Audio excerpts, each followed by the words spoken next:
gang violence and other kind of violence. Get away! I could be at work, at school, in my car, I can still get shot by the police, but I can get shot anywhere. So it is what it is.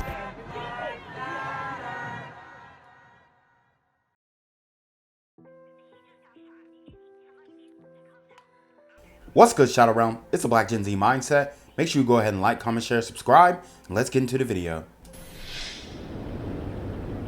Hi, you guys. Well, 100 different families across the city, they are now without a loved one, many of them due to gun violence. And those gun violence advocates that I spoke to today say that this is becoming too normal. It was 10:30 yesterday, July the 30th. I talked to him at 9:45. 3 murders on July 30th marked the day Louisville's homicide count reached 100. A woman stabbed to death, 4 people shot, 2 dying. Woo! So there you have it. Taking you guys down to Louisville, Kentucky. Well, to me, it's up, but to many of you guys who are watching the video, it's down. And it's a rough place. It's a roughneck place, man. You have a lot of hood ninja activities going on, I would say. And the numbers don't lie. 100 homicides by the end of July. This is the community in Louisville, Kentucky for you guys. These super gremlins are on demon time. One of them being 17-year-old Zion Burns, who was part of the anti-violence program Bosses Not Bangers. He was very mature. He kept a smile on his face, very respectful. He was raised by his mother, a gentleman. He liked to cook. Like Alfredo was his thing. He's a victim of his community and the culture of what's going on. The culture of social media influence and retaliation says. So the culture of social media influence and retaliation, I like that. That's a very technical term for it.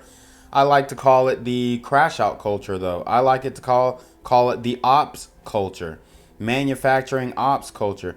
This is something that the black community knows all too well, and something that we ain't putting down. We are not putting down the gang banging. We're not putting down any of the violence. And, you know, you hear people on social media talking about, oh, it's 2024. Y'all still gang banging? Yes, they are still gang banging. And it's serving no purpose whatsoever except taking the lives of other black men. As advocates like Eddie Woods. It's social media beef that may or may not have something to do with gangs. It is also money beef, territorial kinds of stuff. It's also generational kinds of beef. This time last. Generational beef. Yeah, so your daddy killed my daddy, so we beefing now. Or your daddy, you know, got to fighting with my daddy in prison, so we beefing now. Or old heads versus new young ninjas, the disrespectful young ninjas. They ain't talking or respecting or saying yes sir, no ma'am. They're not doing any of that. So many different wars. We got the diaspora war in the black community. You know, FBA versus ADOS versus Africans versus South American blacks. We have a lot of turmoil amongst each other when in fact it's a time for unity, but we're not doing that. Last year, there were 92 homicides. In 2022, 99, and in 2021, 103. As of Monday, the arrest rate for homicides this year is almost 34%, compared to the nearly 40% last year and 38% in 2022. So there's more homicides in 2024, and they're arresting less people. I mean, that's got to be a frightening statistic for you. Let me repeat. There are more homicides in 2024 by July, by the end of July. Look at this data. At this time, I mean, we were at, in 2021, we were at 103. We're a little bit, we're 1 over from 2022. And obviously we're 8 over from 2023. So we're at 100 homicides in 2024 by the end of July, and they're arresting less people. It's a big issue. As of Monday, the arrest rate for homicides this year is almost 34%, compared to the nearly 40% last year and 38% in 2022. Those doing the boots on the ground work to prevent murder say though the number of lives taken keep going into triple digits year after year, they take solace in the fact that many lives are still being saved. If we weren't doing what we're doing and other people weren't doing the same, something very similar, we would be well over 100 at this point. But as families continue to be heartbroken by the impact of gun violence, advocates say it's going to take more people who live the same lifestyle to help curb the number of lives lost. You are the one that's going to have to come back and change the mindset of the young people who are following in your old footsteps. Tell them about your transition. Give them your testimony. Give them an option. And, you know, I hear this angle, get the old ninja, the old head who served 30 years in prison for, you know, multiple murders that he ratted out his co-defendants for to get a shorter sentence and all that stuff and be eligible for parole after 25 years. Okay, yeah, we get that. We heard that story time and time again from the DC ninjas. We heard, you know, the Outpost stories. We heard all the guys that he was rolling with. We hear all these killers from, you know, Alabama. We hear all these killers from New York. We hear those stories. They tell the stories. The stories are glorified. They're put on black blogs, hip hop blogs. People are reveling and marveling in what is, you know, it ends up being a good story for sure, but it's also something that is not being condemned unequivocally. It's not being chastised. It's being glorified. It's being normalized. And a lot of times, if you listen to some of those brothers, you know, who those old head ninjas, the old head super gremlins who are telling these stories, they'll tell you, you know, the interviewer will ask them, hey, you regret anything you did? They'll tell you straight up they don't regret nothing they did because everything they did was in the streets and every person they killed was in the streets and all this that, and they was doing something in the streets. They was either selling or robbing or doing something. So that's their justification. That is their justification. It's disgusting.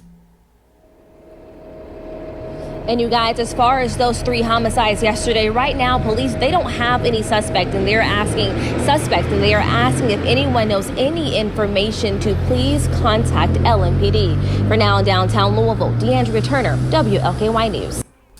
And an update now on breaking news. We first told you about it new with 2 separate deadly shootings. We have now learned 2 people were shot in Jefferson Town this morning, and one of the victims died. It happened at a house on Old 6 Mile off of Taylorsville Road. So we have 2 people shot, 1 killed. And this one is going to be tough because this is the one that you guys came for. This is an interracial murder. Interracial murder. And I told you guys I would cover these murders, as many as I can. I'm trying to get them all, but I'm going to cover them.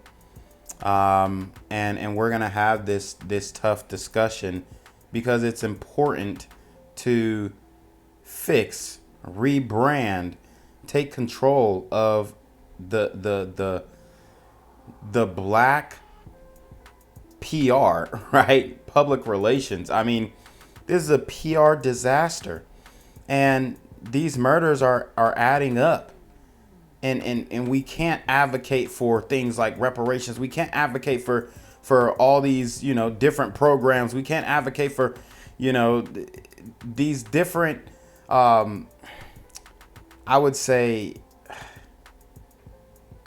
these ideas that are, oh, well, you know, it's pro-black this, pro-black that. You have to fix what's going on first to address the outside forces, because internally we are messed up, and that is leaking out to other communities. And like I said, you know, people are not gonna deal with it forever. I don't know how long that is. I think we have a 20-year span of these types of crimes and violence increasing. But hey, what do I know? Second victim was taken to the hospital. No word on any arrest. A developing story still underway. Jefferson police say 2 people were shot inside a home. A man is dead there and a woman is in surgery at the hospital. The J-Town Police Chief Rick Sanders confirming that it happened before 11 this morning in a neighborhood just off Taylorsville Road. And there they found the man who was shot, and he was dead at the scene. You see the police investigation still underway here. The woman was rushed to the hospitals. The Chief Sanders tells us investigators are still processing the information they have. And imagine you're sleeping and someone invades your home. I mean, that has to be the worst feeling, and obviously it resulted in a fatality that we cannot get back. I mean, condolences to the family. And the evidence at that scene right now. A violent day across the city as 3 people were killed and 2 others hurt in separate incidents. In Jefferson, a man is dead and a woman rushed into surgery after a shooting there. That happened on Old 6 Mile Lane. Police say the man and woman were found shot in a home, and a man who lives across the street from the crime says the violence has left his family shaken. It's a little scary when I have 2 little boys that run around here, and out of nowhere there's a murder right across the street from my house. Wow. And that hits different, you know. We talk about white flight on this channel.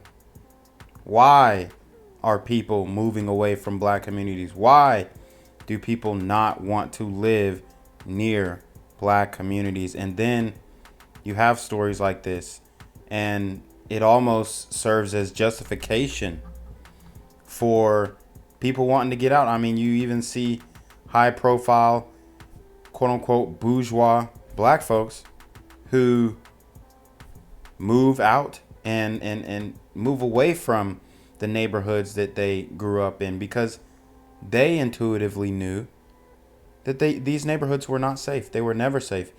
But there's a lot of there's a lot of justification in their minds to want to go back, to need to go back.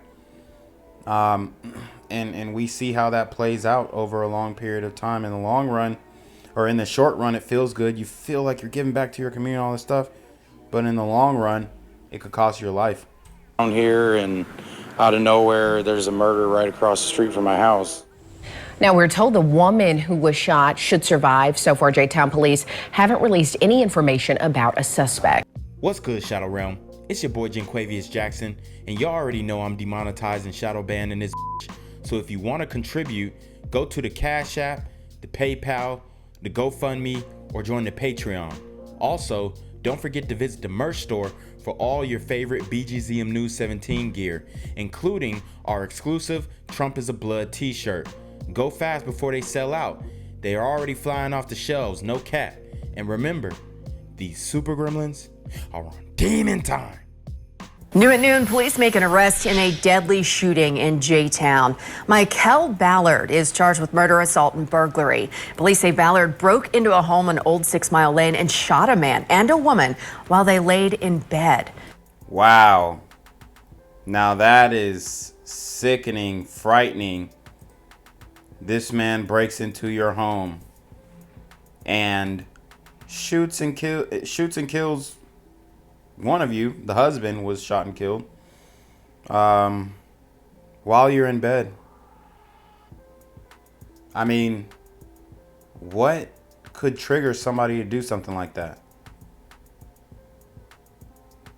See, this is what I'm talking about. In the community, when we don't fix what we got going on, it leaks out to other communities, and people are not going to put up with it for long, I'm telling you. And it's a huge issue. The violence going on within the community, which we talked about in the previous video, but now it's being more emboldened, and that's manifesting itself into interracial murder. See, back in the day, black folks had a mindset, oh, well, if you kill a white person, then that's life in prison. That's automatic. Like, that was the mindset. But now it seems that has faded away. And that's a horrible mindset to begin with. You shouldn't be putting in work, killing, sliding on anybody. But the fact that was a unwritten rule in the streets, just, I mean, 10 years ago, less than 10 years ago, 10 years ago. And I mean, and now people are just like, oh, well, it's kind of become the norm. Is charged with murder, assault, and burglary. Police say Ballard broke into a home on Old 6 Mile Lane and shot a man and a woman while they laid in bed. Joseph Lewis died. A woman was also shot and survived. Ballard's in jail today on bond of $500,000. Police arrested a man accused of breaking into a J-Town home and shooting two people as they laid in bed. 27-year-old Mikal Ballard pleaded not guilty this morning to assault, burglary, and murder. And he's pleading not guilty. Shows a lack of remorse. He's taken this to trial. I mean, you couldn't get any bolder than this. And I mean, Lord have mercy. I mean, and I'm not going to give him the mental illness out. I'll just straight up say, hey, he's just a dumbass. He's just stupid. Right? And he's about to get fried. Ballard's accused of shooting two people on July 30th on Old 6 Mile Lane near Taylorsville Road. 20-year-old Joseph Lewis died and a woman was seriously hurt. And we also learned that apparently she was hurt in another shooting back in June where a different man was killed. Wow. So this woman, this is her second time being shot. This time, a man that we're presuming she loved was killed. Ballard's due back in court on August 15th. Today, a man was arrested accused of a double shooting in Jefferson town, and police are now connecting the case to a second double shooting that had happened just a few weeks earlier. Jefferson town police say Mikal Ballard was arrested yesterday afternoon. They say he illegally entered a house on Old 6 Mile Lane and shot a man and woman while they were in bed. The man was killed. The woman survived. In their investigation, police found that woman had been the victim of a double shooting just weeks earlier in June. Police say in that instance, she was shot while sitting in a car with a man at an apartment complex, and it happened just minutes away from the second shooting location. The man she was with in that case also died. Wow. J-Town Police Chief Rick Sanders. Dang. So, I mean, some would even suffice to say that she may be bad luck. Now, I mean, obviously, that is, I'm saying that in jest, but it just shows the density of the crime and how interconnected, interwoven all of these perpetrators are. A lot of these guys are known to the system and they're slipping through the cracks. They're getting chance after chance after chance.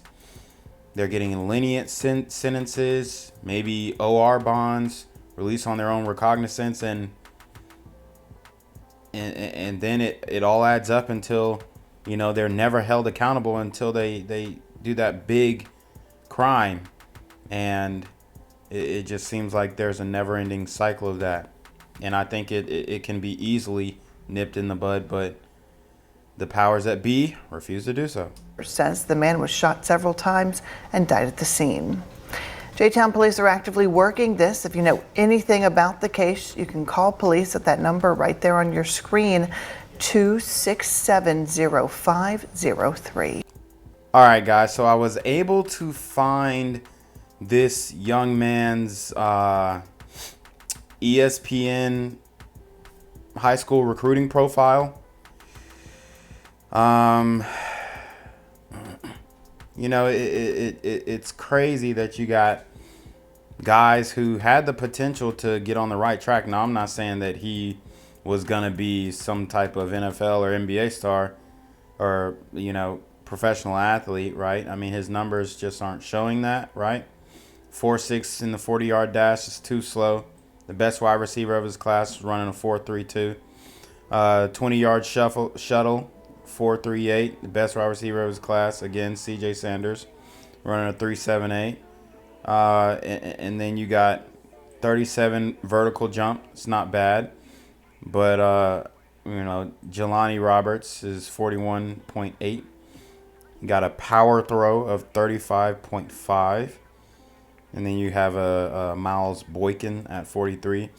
And then Spark rating is 92.67, and the highest rated receiver in his class is 139.26.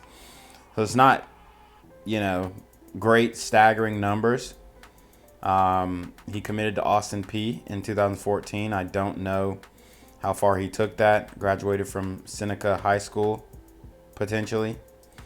So he did get an offer from Austin P in 2014. 6 foot, 180 pounds, graduating high school, class 2015. And, I mean, less than 10 years later, he commits a murder. I mean, what can you say? You can't make this stuff up. These super gremlins are on demon time. Gang violence and other kind of violence.